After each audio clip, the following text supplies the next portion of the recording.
Queimadas em alta. Bombeiros e a Defesa Civil se desdobram para evitar transtornos, mas quem pode mais ajudar no combate ao fogo é a população. Grande parte dos incêndios é provocado por ação humana, principalmente lixos que o pessoal joga em beiras de rodovias, pontas de cigarro. Crime violento. A polícia ainda procura por suspeitos pela morte de mãe e filha na zona rural de Cachoeira Paulista. Os corpos foram encontrados em casa com sinais de facadas. Vizinhos estão assustados. A gente ficou chocada, porque a amiga, mora próxima de casa, assim, fiquei chocada, viu?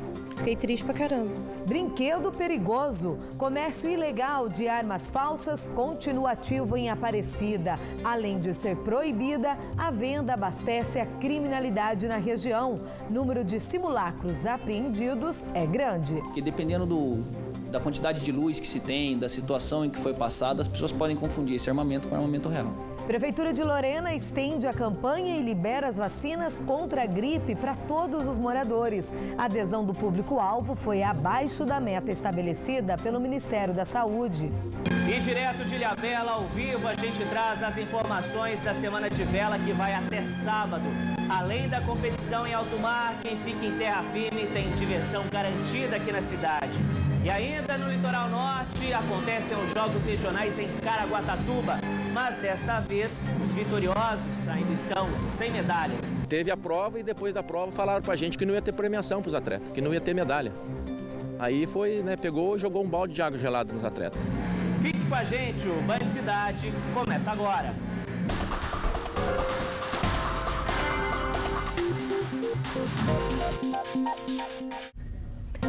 Olá, muito boa noite.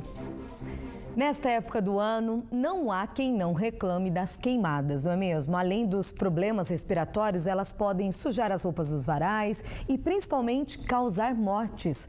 Enquanto bombeiros, defesa civil se multiplicam para diminuir os prejuízos, é a população quem mais pode ajudar. Tempo seco, sol brilhando forte. Combinação perigosa para a linda paisagem do Vale do Paraíba, que pode se transformar num cenário assustador nesta época. Ainda mais assim, próximo aos fios de alta tensão, um perigo. O mais triste é que cenas como estas são comuns neste período na região. O tenente do Corpo de Bombeiros explica que as equipes combatem diversos focos de incêndio entre os meses de junho e setembro. E a maior parte das ocorrências é nas margens das rodovias. A gente acaba combatendo, em média, de 5 a 12 fogos em mato, incêndios florestais por dia.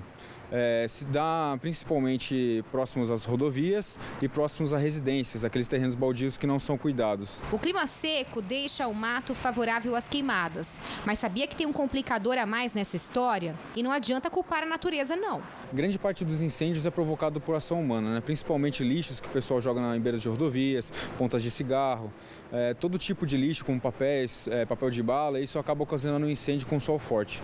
No momento em que gravávamos a entrevista no Corpo de Bombeiros, mais uma vegetação estava em chamas num terreno da Vila São Pedro, no centro de São José dos Campos. Uma equipe que voltava de uma outra ocorrência de queimada conteve o incêndio.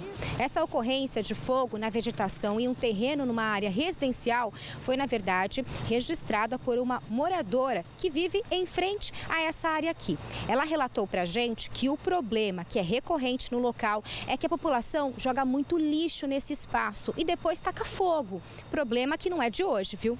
O lixo, mato grande, é muita ratazana e é isso aqui. Isso aqui não é de hoje que acontece. Os números de ocorrências assustam. Em 2016 foram registrados 366 focos de queimadas em matas e pastos próximos às pistas da Presidente Dutra, de abril a setembro. Em Taubaté foram 83 ocorrências no ano passado, enquanto que neste ano foram atendidos 38 casos. Somente em julho foram 10 ocorrências e em junho 14. Em comparação com o ano passado, a gente tem observado que tem tido um aumento, sim. Mas é principalmente com relação ao comportamento da sociedade. Muito terreno baldio que a população ainda insiste em fazer a limpeza, ateando fogo nesse mato. Por isso, todo cuidado é pouco. Quando a queimada é na rodovia, pode causar acidentes, já que compromete a visibilidade do motorista. Quem avistar o incêndio em mata, a orientação é reduzir a velocidade e passar longe. Se for dentro da cidade, também não se aproxime e nem se aventure a apagar as chamas. A partir do momento que o pessoal encontrou a emergência, um incêndio florestal, um fogo em mata, deve acionar o Corpo de Bombeiros através do telefone 93 e passar com calma todas as informações pertinentes. E nunca se aventurar, né, a tentar apagar o incêndio sozinho. Não, nunca se aventurar. Deixa isso para o Corpo de Bombeiros que a gente sabe fazer bem. É um perigo, né? Olha, a IDP Bandeirante orienta para nunca fazer queimadas perto ou embaixo da rede elétrica, como a gente viu aí na reportagem. Mesmo que o fogo não se aproxime tanto dos cabos, postes ou torres, o calor pode danificá-los e aí causar interrupção do fornecimento de energia.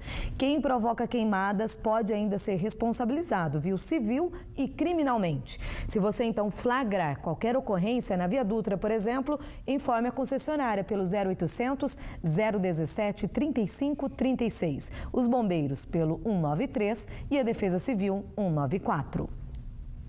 A Polícia Civil de Cachoeira Paulista ainda busca por suspeitos ou o suspeito de ter matado a mãe e filha na zona rural de Cachoeira Paulista. Os corpos foram encontrados ontem à noite na casa onde elas moravam. Nesta manhã, investigadores da Polícia Civil estiveram no local para ouvir possíveis testemunhas e coletar provas. As vítimas moravam nesta casa no bairro Embalzinho, em Cachoeira Paulista. Esta vizinha conta que desde segunda-feira não viu mais mãe e filha e estranhou o movimento no local. Só silêncio na casa e o cachorro já não latia, ele só ficava chorando e sem movimento na casa. Porque ela acordava muito cedo, 6h30, 7 horas, ela já estava acordada. Como a minha janela dá de fundo de frente com a janela dela, a gente sempre ouvia. E desses dias ficou tudo quieto. A polícia recebeu uma denúncia anônima de que as duas estavam desaparecidas e deslocou uma equipe aqui para o local ontem à noite. Os policiais entraram na casa e encontraram a mãe e a filha mortas no chão da sala. Os corpos de Maria Aparecida dos Santos Marques, de 48 anos, e da filha Mariana Marques Rodrigues, de 17, estavam com marcas de facadas. O imóvel não tinha sinais de arrombamento. A arma do crime e os celulares das vítimas não foram localizados. A gente ficou chocada, né? Porque a amiga, né, mora próxima de casa, assim, fiquei chocada, viu? Fiquei triste pra caramba. O delegado responsável pelas investigações não quis gravar entrevista. Para quem conhece as vítimas, é difícil entender o que poderia ter motivado tanta crueldade. A pessoa que chorar a vida de um ser humano é doído. Principalmente uma jovem. Tinha muito futuro pra frente e viu um bandido entrar dentro da casa. Fazer isso. Eu fiquei emocionado de... É um baque muito grande para mim. Eu, com 55 anos, nunca vi esse meu erro. Um homem fraturou as duas pernas nesta tarde em São José dos Campos após um elevador despencar no conjunto habitacional no bairro Jatobá. Ele fazia manutenção do equipamento. O helicóptero Águia ajudou no resgate. A vítima foi levada para o hospital da Vila Industrial. E um padre de 98 anos foi amarrado nesta manhã durante um assalto na casa onde mora, na Vila Industrial, em São José dos Campos. Ele foi chamado no portão por uma mulher que pedia dinheiro. Ao negar, 2 homens invadiram a casa e o renderam. Eles roubaram 2 relógios e um crucifixo de metal. Uma mulher que foi buscar o idoso para celebrar uma missa por volta ali das 8 da manhã, encontrou a casa aberta e ele amarrado. O padre não ficou ferido e passa bem. A seguir, vamos mostrar que o comércio ilegal de armas falsas continua livremente na feirinha de Aparecida. Além de ser uma brincadeira perigosa, os simulacros são frequentemente usados em crimes na região. Em ao vivo, Janda, de Ilhabela, a gente traz as informações da edição de número 44 da Semana de Vela. E ainda, ao vivo, aqui no nosso estúdio, montado especialmente para essa cobertura na cidade, uma entrevista exclusiva com Nazi do Ira, atração de hoje à noite aqui em Ilhabela. A gente volta em instantes com Band Cidade. A gente fica com imagens do Marcelo Nova, que também se apresenta daqui a pouquinho aqui em Ilhabela. Ao vivo.